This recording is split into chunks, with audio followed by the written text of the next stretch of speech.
Love-inspired suspense and HarlequinAudio present Cold Case Peril by Maggie K. Black. Performed by Patrick Zeller. He hath showed thee, O man, what is good, and what doth the Lord require of thee, but to do justly, and to love mercy, and to walk humbly with thy God. Micah 6:8. To Daydream, Hildy, Raven, Roberta, and Frosty, you are very good dogs. 1. Micah Landon tightened his grip on the steering wheel of his SUV and whispered a prayer for protection under his breath.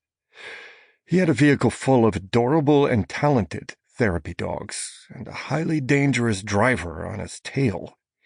He glanced past the tips of his passengers' furry ears to the large black pickup truck he could see behind him in the rearview mirror. The former Marine had first spotted it on the outskirts of Fargo when it had done an illegal U-turn and then blown through a red light. Since then, he'd seen it swerve, ignore basic traffic signals, and struggle to stay within its lane, only to then disappear from view just as he was grabbing his phone and dialing 911 to report it. Not that he had much to tell the operator, as the license plate was obscured by a colored cover, and the driver was nothing but a shapeless form behind an illegally tinted windshield. Now, as he drove down an empty, winding, and single-lane rural road in North Dakota, the truck was back again, and coming up behind him so fast it had to be going at least 20 over the limit. He prayed that God would protect the driver from their obvious foolishness. He pulled closer to the shoulder to give it extra room to pass. Last thing he needed was to start fighting for the road with an obviously reckless driver, even if he hadn't had therapy dogs with him in the SUV.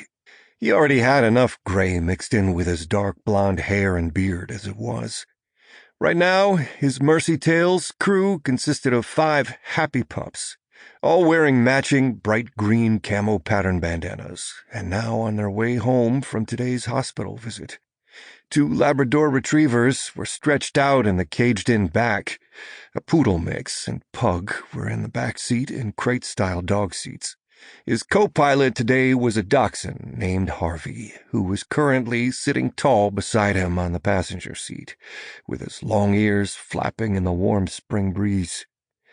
Micah had transported all kinds of highly important cargo during the years he'd served overseas as a Marine with the United States Marine Corps.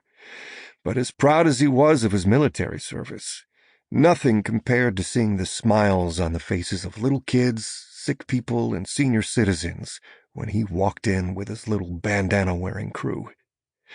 It was just after 8, and the hot July sun was dipping down toward the horizon. Huge industrial sprinklers watered fields of wheat and barley on either side. The pickup truck behind him grew closer, kicking up gravel in its wake. It didn't seem to be slowing down any, which worried him, considering it wasn't exactly safe to pass anyone at that rate of speed. Then a sudden fear hit him like a jolt to the heart. What if it didn't pass? What if the truck ran into them? At this speed, on this road, that could be fatal. Micah tended to have a pretty positive and optimistic view of people in general. He'd just assumed the bad driver was either a physical or mentally unwell person who just happened to be heading the same way, which was incredibly dangerous, but not personal. He couldn't imagine anyone having a beef with his cheerful and distinctive lime green SUV with dog decals on the windows and the Mercy Tales logo on the sides. And it wasn't like Micah had any enemies. He was a therapy and service dog trainer who trained animals and them with people, as well as taking his little crew on community visits. Sure, he suspected that his half-brother Nick had been dabbling in some kind of criminal activity, and Micah felt like he'd spent the past few years constantly bailing him out of one scrape after another. His brother was deeply resentful of law enforcement and convinced that police had bungled the investigation into his mom's killing 10 years ago. For some reason, that made Nick feel justified in breaking a few laws here and there himself. Micah had recently paid a local private investigator Sample complete. Ready to continue?